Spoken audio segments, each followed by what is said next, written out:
Olá, estamos aqui novamente com aquele nosso espaço de diálogos, né, interreligiosos, laicos, muito importantes nesse momento de coisas tão pesadas que estão acontecendo no nosso mundo. Eu estou muito feliz porque eu estou aqui hoje com o Walid. Eu vou passar a palavra para ele. Muitas pessoas já devem ter o visto em algum podcast, alguma entrevista. Eu estou realmente muito sensibilizada dele ter aceitado o convite, porque afinal de contas a minha comunidade é pequenininha, né? Mas estamos aqui de coração aberto. Querido Walid, seja muito bem-vindo, muito bem-vindo. Te apresenta para a nossa comunidade e vamos começar a nossa conversa. Obrigado, Suzana. Obrigado a essa comunidade toda. E, claro, todos aqueles que, porventura, fora da comunidade, vierem assistir essa nossa conversa laica. E laica e monoteísta, por que não? Já que o monoteísmo é a desracialização de Deus, né? Exatamente, exatamente. E também interreligiosos, porque nessa playlist eu pretendo conversar com outros expoentes. Eu sei que a tua posição é muito mais política e de coordenação. Te apresenta, meu querido, porque as pessoas querem saber o que que tu tem para nos Bom, contar. eu sou um brasileiro palestino, de pai e mãe palestinos, que chegam ao Brasil nos 60 ele, 65 ela, já eram casados lá. Eu sou o primeiro de quatro filhos nascidos no Brasil, no interior do Paraná, numa cidade chamada Toledo. Depois eu estudei em Maringá, onde eu fiz direito, mas eu tinha feito um ano e meio de economia também em Toledo, que é a minha cidade natal. Depois fui para Maringá e hoje em dia resido agora há 23 anos e meio, mais ou menos, em Curitiba, capital do estado. Milito no Sim. movimento palestino desde 84, portanto, agora está fazendo 40 anos que eu sou militante do movimento palestino, na verdade, 40 anos e pouco. Militei também no movimento sindical, militei no movimento estudantil. Sim. Ocupei a cadeira árabe do Conselho de Promoção da Igualdade Racial por 8 anos, 6 deles como titular. Ai, que Bom, em lindo resumo, isso. sempre fiz essa militância antirracista e anti-hegemônica. Eu poderia dizer, já que estamos falando aqui de um espaço progressista, sob um prisma progressista, anti-imperialista, Sim, anti-supremacista, anticapitalista. eh, É anti, a minha praia. anticolonial, é bom deixar muito claro, Anticolonialista. anti-apartheid. Uhum, Aqueles 15 exatamente. princípios de 55 em Bandung que orientaram o movimento dos países não alinhados. Eu acho que é a Sim, melhor maneira de perceber as coisas. E sou sim. presidente da FEPAL, reeleito agora no 11º Congresso, e fui eleito no 10º Congresso. Nós temos 45 anos de vida, a FEPAL tem 45 anos de vida, começou a sua vida em 79, seu primeiro congresso em 80, em Porto Alegre, aliás, perto de onde você está aí. Sim. Foi em Porto Alegre que eu adquiri, no Fórum Social Mundial, Ah, sim, que esse- bacana. E, e a nossa, assim, para dizer uma coisa que talvez seja muito pessoal, mas ao mesmo tempo não é necessariamente, eu pertenço a uma geração que nasce fora sim, da Palestina. E nós nunca imaginamos, nunca passou pela nossa cabeça que nós vivenciaríamos aquilo que nos levou a estar na diáspora. Ou seja, a grande limpeza étnica de 47 a 51, que neste momento é superada, neste momento genocidário em Gaza, em todos os números. Só sim, para nós termos uma ideia, naquele momento histórico, foram limpados etnicamente daquilo que se tornou o Israel, a parte da Palestina roubada para se tornar Israel, foram expulsos 88% dos palestinos ou mortos. Neste momento, nós temos em Gaza perto de 92% total da Palestina, da população de Gaza, expulsa ou morta em um ano e um mês. E naquele momento histórico lá de trás, 47, 51, foram uhum. 4 anos. Meu pai do Tivemos céu. 771 localidades invadidas, das quais 531 destruídas, portanto, 69% de destruição. Agora, a destruição, segundo a ONU, ultrapassa os 80% em um ano. Naquele momento, em 70 massacres, 15 mil exterminados fisicamente.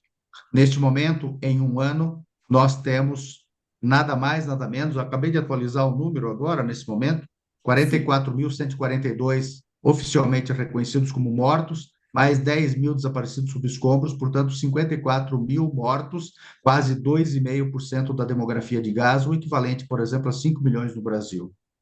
Meu, é Isso impressionante. tudo, isso Sim. tudo acrescido de dados que dariam inveja, por exemplo, a Pilatos. A Uhum. matança de crianças agora já está em quase 10 mil crianças por milhão de habitantes em Gaza. Durante toda a Segunda Guerra Mundial foi de 2.813 por milhão em 6 anos, não em um. A guerra Rússia e Ucrânia, quando em fevereiro completou um ano, 2 anos, perdão, dizendo, deu Sim. 2,5 crianças. Portanto, Israel mata mais do que Rússia e Ucrânia 4.000 vezes. 3,5 vezes mais que o período nazista em 6 anos, seriam 21 vezes mais se essa matança em Gaza também durasse os 6 anos. Eu nunca imaginei ver isso. É, E eu acho que possivelmente, ninguém, o Walid, e acho que ninguém. possivelmente, esse genocídio é televisionado também. Sim, Então, aqueles que lá no passado nunca viram nenhum genocídio televisionado estão vendo justamente o palestino, que é o primeiro televisionado da história. sim. Então, isso tudo faz parte de uma ressignificação da palestinidade na diáspora. E É. eu vivo isso como presidente da Federação Árabe Palestina do Brasil, que representa perto de 200 mil palestinos, seus descendentes no país, e que é a diáspora, talvez fora a estadunidense, a mais importante no Ocidente, pela importância que tem o Brasil na cena internacional, BRICS, liderando o continente, etc. Então, acho que é isso que eu poderia falar preliminarmente. Não Sim. sei se caberia mais, né? Tá bom, Não, sou eu acho que casado, tenho 2 filhos, minha esposa é jornalista e escritora, e sim. é isso. É. Realmente tu está vivendo pessoalmente como presidente da FEPAL nesse momento um desafio assim que eu não consigo dimensionar. Eu não consigo dimensionar. A gente estava conversando quando abrimos e tu ia me contar, daí eu lembrei que nós precisávamos gravar o nosso vídeo. Tu ia me contar a respeito da questão de como muitas vezes a questão política, a questão da extrema-direita, ela se mescla. Eu te falei também da extrema-direita dentro do movimento espírita conservador. E aí eu queria que tu contasse, começasse por isso. Vamos puxar esse fio. Talvez o nosso tempo Uhum. até nesse vídeo não dê, eu tenho que te mandar um outro link daí. Não Aí tem eu, problema. tá bom. Então, quando a gente conversava informalmente, acabei puxando esse gancho, essa linha, como você diz, porque me preocupa muito o sequestro da fé religiosa Sim, para o uso, inclusive contrário ao que é a fé religiosa, para o extremismo, para a intolerância, para o ódio, e o quanto isso é assustador. É assustador porque você usa Deus para isso. Quando você usa Deus e você fala em nome de Deus, tudo é possível, porque para Deus, em tese, alguém é bom e alguém é ruim, e você pega no Ocidente especialmente, né, toda a mitologia velho-testamentária em que a matança é uma coisa ordenada por Deus, evidente que não é ordenada por Deus, esse é o perigo. O Deus inscrito no Velho Testamento, que é o Deus da guerra, Yahvé, que é um Deus do panteão da antiguidade, dos deuses da antiguidade, depois, sim, pelos romanos, romantizado e tornado Deus dos exércitos. É evidente que este Deus, por ser um Deus étnico, é aquele grupo étnico falando, e não Deus falando. é lógico. É uma escolha de um grupo que resolve exterminar outro. É uma máscara Curiosamente, que eles usam para justificar, né? Esconder a sua e ao identidade. contrário disso, quando Jesus, especialmente Jesus, mas esse movimento é anterior a ele, é o movimento cananeu, bem antigo, que vai aos poucos eliminando os deuses étnicos, ou superando os deuses étnicos, ou buscando superá-los, e caminhando para uma deisidade que serve a todas as cidades-estado, a todos os pequenos reinos. E essa historicamente falando, uma experiência de desracialização de Deus. Quando Jesus chega, Deus dá Jesus joga uma pá de cal nisso, e de fato determina que Deus é para todos, e essa é uma ruptura muito grande com os vendilhões do templo, é uma ruptura muito grande com o sinédrio, é uma ruptura muito grande com os sacerdotes do Templo de Jerusalém, aliados de Hum, Roma. E não por acaso, claro, depois o último ele é ato da vida de Cristo é assassinado. muito curioso, ninguém lembra, né? Foi chicotear os vendilhões do templo. É como você entrar hoje no FMI ou no Banco Mundial ou, sei lá, no Federal Reserve dos Estados Unidos, onde estão aqueles que estão roubando o mundo, e chicoteá-los. Porque quando Jesus Sim. chicoteia os vendilhões do templo, que nada mais são do que os cambistas daquele momento, equiparáveis aos banqueiros de hoje, Jesus está enfrentando aquilo que equivaleria hoje à nata econômica do mundo que está explorando. Não por acaso, não por acaso, Jesus tem o último ato público da sua vida, este. Uhum, E aí é que Jesus é perseguido. Por quem? Pela guarda do templo, não é de Roma. Quem exatamente. que infiltra uma pessoa entre seus seguidores? Não é Roma, é o templo, é o sinédrio, é o sumo sacerdote Caifás, são os saduceus e fariseus. Estes é que o capturam, porque a sua guarda o captura. Estes é que o prendem em seu calabouço. Qual calabouço? Do sinédrio. Onde ele é torturado? Pela guarda do templo, não pela guarda romana. Quem que o julga a morte? O sinédrio, não Roma.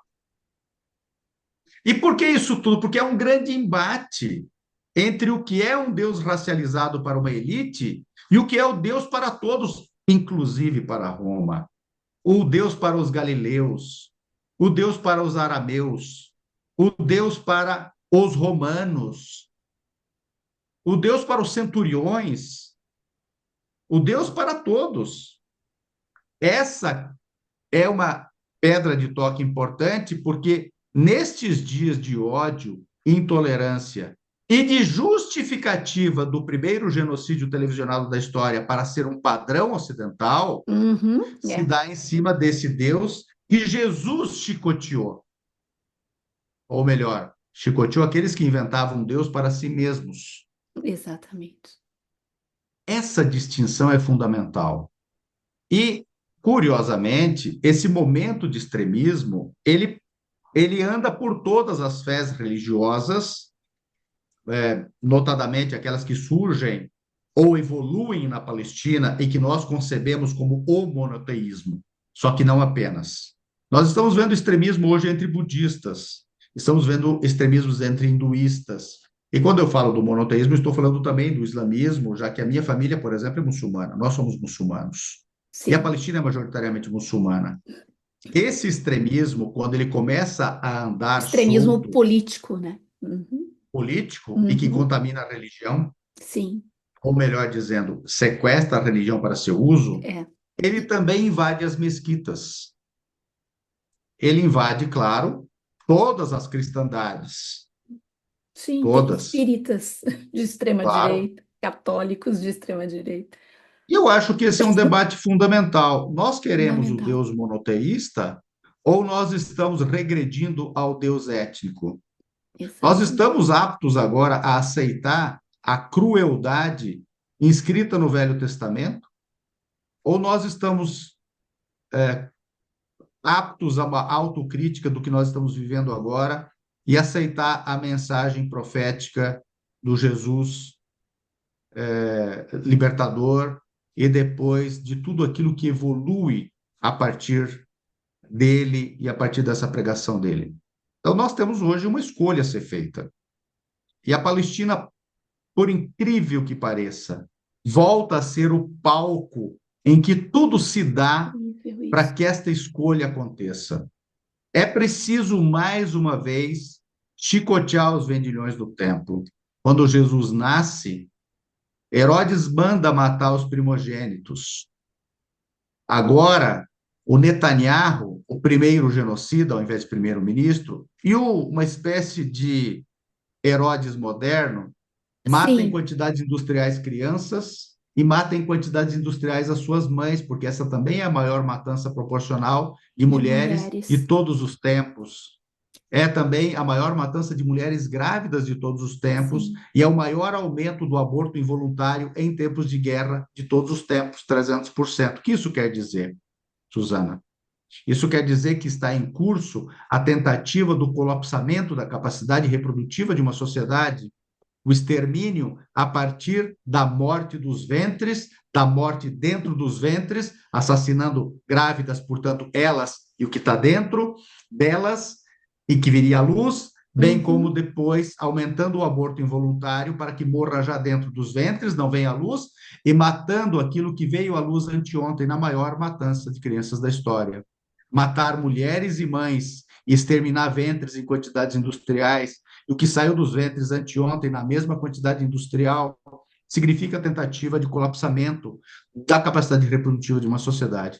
Isso É nunca um foi plano experimentado na de sociedade humana. governo. É Esse é um plano genocida de um plano governo colonial, colonial. genocidário, que visa a limpeza étnica, que é o plano sionista desde o começo, e que, fundamentalmente, como colonialismo de novo tipo, substituir integralmente uma população originária para criar um novo tipo de Estado que surge do nada, implantando no lugar da originária exterminada uma população importada. É absolutamente chocante, o Alívio, ouvir como tu conseguiu traçar uma linha. É isso, é exatamente isso. Resumidamente, tudo que a gente está assistindo é isso. É uma matança de um povo. E eles matando as mulheres grávidas ou não, eles. E os bebês, né? Claro. Walid, o que que tu, como presidente da FEPAL, no seu segundo mandato, o que que tu sente assim? Tu acha que há esperança da gente continuar falando em dois estados para dois povos? Eu, sinceramente, não vejo como ter dois estados ali, sendo que um estado é genocida e o outro Uhum. vai passar a É. vida. O que fazer? Então, essa é uma pergunta que também passa pela o slogan Palestina livre do rio ao mar e, eventualmente, como nós dizemos, Sim, só que nós queremos qualificar o discurso, nós sim, dizemos livre do rio ao mar e livre de Gaza à Galileia.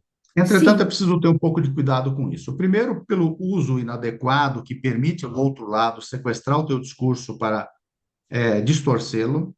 Então, esse é o primeiro cuidado, vamos falar dele. uhum, O sim, segundo cuidado, que obviamente nessa nossa conversa, que é muito franca e fraterna, sim, eu sim. posso falar disso. Deixem este assunto para os palestinos. Que lindo isso. Sabe que Né? Nós vamos resolver isso. Nós é vamos tão resolver isso com os bonito nossos isso. É. inimigos.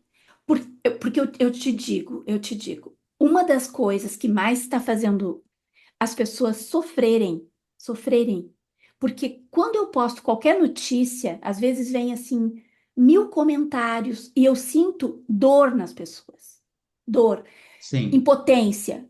O que que a eu posso fazer? sensação da impotência, Sensação da essa impotência. que mata, É. essa que E é mata. lindo a gente ouvir de alguém que está dentro desse cenário, que estuda, que está articulando, ouvir isso, sabe? Porque A a gente vai reproduzir solidariedade, isso, a gente pode a reproduzir. solidariedade, a solidariedade, Suzana, ela não substitui aquele a quem se é solidário. Eu Sim, militei no movimento quando estudante contra o apartheid. Nós nunca dissemos aos sul-africanos, sua liderança, ao Congresso Nacional Africano, ao Mandela e aos demais ainda presos, o que eles deveriam fazer. Nós tínhamos uma única pauta: fim do apartheid.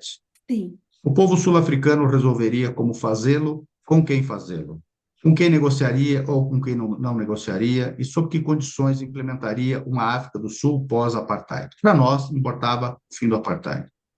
Na Palestina não deve ser diferente. Os palestinos devem ser Palestina os donos da livre. sua causa e os donos da Uhum. sua história. Palestina livre é o bastante, entretanto.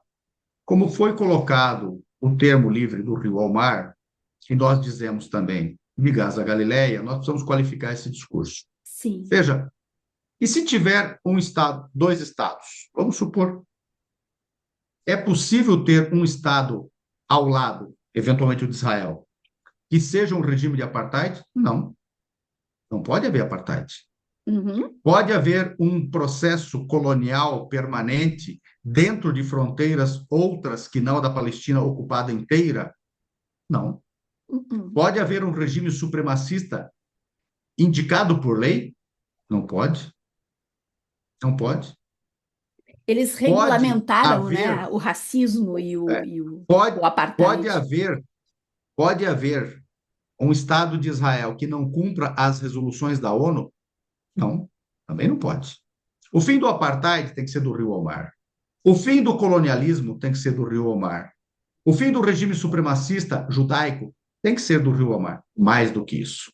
A Resolução 181, que recomendou a partilha da Palestina em 29 de novembro de 1947, era uma resolução para o rio ao mar e que não entregava todo o território para os israelenses, ou aquilo que viriam a ser os israelenses, e menos ainda promovia mudanças demográficas. Portanto, eles desatentaram e descumpriram a lei, a regra da 181. Uhum. Depois tem a 194, que talvez seja a mais importante, resolução para a Palestina, e é aquela espinha dorsal da causa, que é a 194, resolução 194, de 11 de dezembro de 1948, que é a do retorno. Quer dizer, restauração demográfica do rio ao mar. E a 181 é a restauração geográfica do rio ao mar. Portanto, o que nós queremos dizer do rio ao mar? Se houver 700 estados, dentre eles um marciano lá dentro, para nós não importa.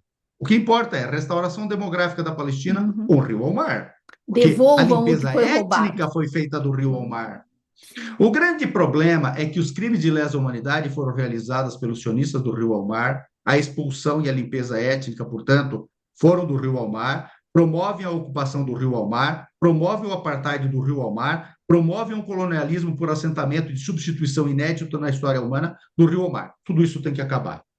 Sobra o quê? Nada. Do sionismo, nada. Porque é o sionismo que tem que acabar do rio ao mar, não os israelenses.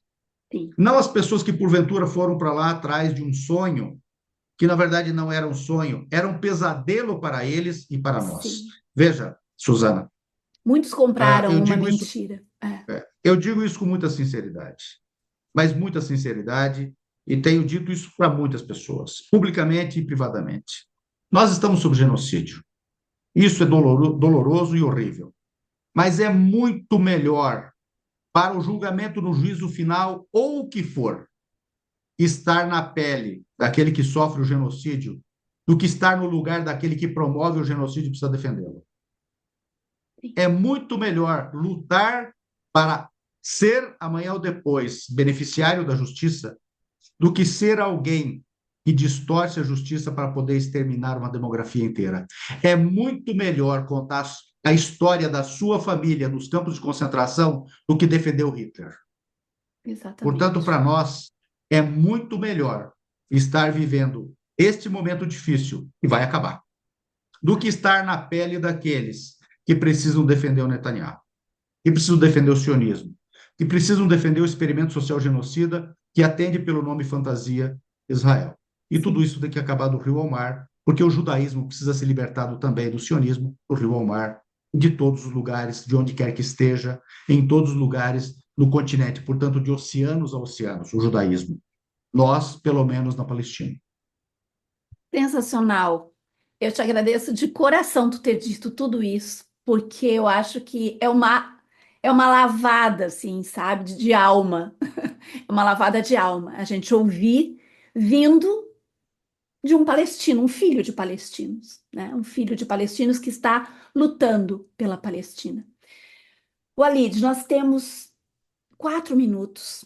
Eu te dou esses 4 minutos para tu fazer o teu encerramento. Eu acho que nós fomos absolutamente contemplados. Se tu acha que ficou alguma coisa para dizer, a gente pode complementar, mas fica à vontade. O que que Eu tu acho que acha? nesses 4 minutos dá para colocar o que me parece que seja essencial para nós hoje. O que acontece na Palestina é horrível e doloroso pelo fato em si, é claro, mas há um modelo que eu acho que as pessoas precisam prestar atenção. Israel não é apenas Hum, um punhado de três locados. É o Ocidente falando, sim. é o Ocidente fazendo.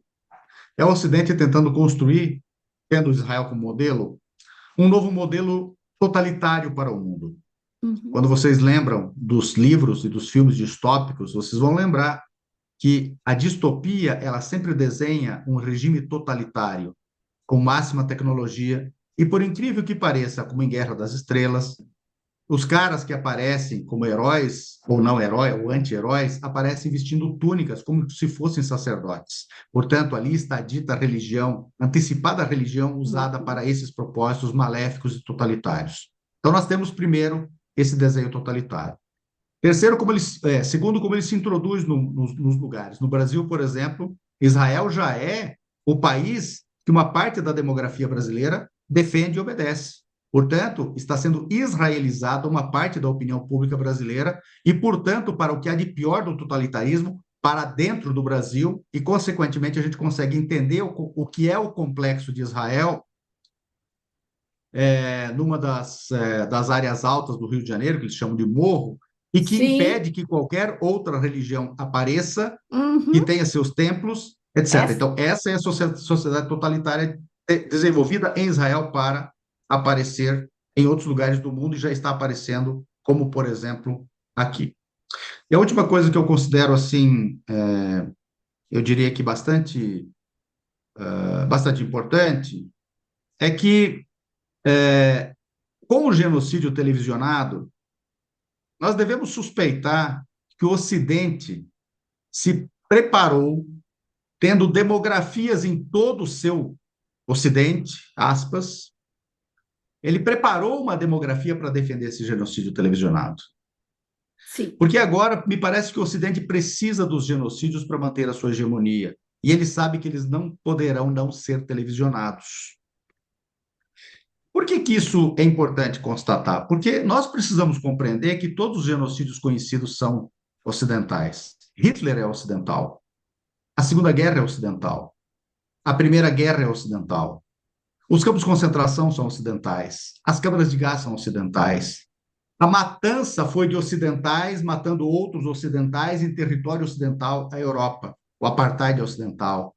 A escravidão é ocidental. As guerras do ópio são ocidentais. O colonialismo é ocidental. O genocídio ameríndio é ocidental. As duas bombas atômicas são ocidentais. Não há um só extermínio e um só genocídio nos últimos 500 anos que não seja ocidental, e na Palestina não é diferente, e não é por outra razão que o Netanyahu se jacta de ser. Sim. Então, todos os genocídios são ocidentais. Então, se nós pegarmos a escravidão é ocidental, Uhum. as guerras do ópio são ocidentais, a guerra dos 30 anos, dos 1600, que levou ao Westfalen, são ocidentais em solo ocidental. O apartheid na África do Sul é ocidental. O Todos os genocídio crimes coloniais, indígena na América do Norte. o genocídio E ameríndio, o nosso é todo ele genocídio também. ocidental, portanto, em todo esse continente, né? Sim. As duas guerras, perdão, as duas bombas atômicas são ocidentais. Uhum. A guerra do Vietnã é ocidental, a guerra da Coreia é ocidental. E uma coisa que pouquíssima, a escravidão, como eu tinha dito, é ocidental. E tem uma coisa que poucas Sim. pessoas prestam atenção. Hitler é ocidental, Mussolini é ocidental, a Sim. Primeira Guerra Mundial é ocidental, a Segunda Guerra Mundial é Sim. ocidental, os campos de concentração são ocidentais e acontecem no Ocidente. Perdão, as câmaras de gás também são ocidentais e Tudo. acontecem no Ocidente. Hitler, como ocidental, é que cometeu esses crimes em solo ocidental, contra outras pessoas ocidentais apenas porque eram deficientes físicas ou deficientes mentais, ou porque tinham outra fé religiosa. E aí os euro-judeus, europeus de fé judaica, pagaram um preço alto. Os ciganos, os eslavos Sim. também, os homossexuais, enfim, a totalidade de pessoas que os arianos resolveram dizer que eram inferiores. Isso tudo foi um grande crime ocidental. O supremacismo racial que levou ao colonialismo e todos os crimes coloniais é integralmente europeu e ocidental. Esse Ocidente que se diz branco, europeu, que se diz da civilização judaico-cristã, veja que coisa esquisita, né? Nossa, e que se autoproclama cristão. Afinal de civilizados. contas, Sim. é. Então, nós precisamos prestar atenção neste Ocidente que nunca abriu mão do genocídio para seu controle, domínio e hegemonia, e que segue mantendo este padrão, com a diferença de que agora o genocídio é televisionado e a Palestina é o palco do grande teste do genocídio televisionado. Se ele Sim. prosperar, provavelmente nós teremos isso como válido Regra. e aplicável em qualquer canto do mundo. E se isso triunfar, quer dizer que a resolução para o genocídio, que por acaso é de 11 de dezembro de 48, o seu texto final aprovado em Paris, exatamente o dia da aprovação da resolução 194, que é o do retorno dos refugiados, ela não terá mais validade. Não terá mais validade também a Convenção para o Apartheid, não terá mais validade também a Convenção para o Colonialismo, não terá mais validade a Declaração dos Direitos Humanos. Enfim, todas as conquistas civilizacionais e o direito internacional não terá mais validade. Portanto, é o direito internacional, as convenções, dentre elas a do genocídio, do apartheid e do colonialismo, ou o sionismo barra Israel barra Estados Unidos. Finalizo afirmando: este genocídio é estadunidense. Se alguém quiser encontrar a Alemanha nazista hoje, são os Estados Unidos a Alemanha nazista, porque é uma potência industrial, uma potência ocidental. Não é Israel, que é um esbirro que perderia uma guerra para a PM de São Paulo se a PM de São Paulo tivesse aviação e eles não tivessem o apoio dos Estados Unidos. Entretanto, se você quiser procurar o nazismo como ideologia, aí sim é o sionismo e a sua metrópole é Tel Aviv. Mas a Alemanha nazista não. A Alemanha nazista são os Estados Unidos. Perfeito, perfeito. Inclusive, Walid, eu acho que existem coisas muito, muito similares entre a doutrina da morte, que é o nazismo, e a doutrina da morte, que é o sionismo. Acho que existem, na fundação mesmo deles, existem coisas muito. Eles nascem do mesmo supremacismo que é europeu e nascem no Exato. mesmo território que é europeu. Com uma diferença. O sionismo nasce, pelo menos a julgar a obra seminal, O Estado Judeu de Theodor Herzl, de 1896, nasce quase 30 anos antes do Mein Kampf hitleriano, que é de 1925, quando circula pela primeira vez.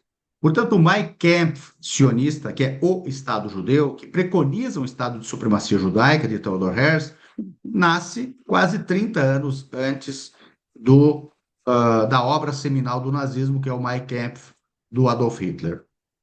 Então, o sionismo nasce como ideologia supremacista e voltada para aplicar na Palestina o que depois foi aplicado pela Alemanha nazista 30 anos antes.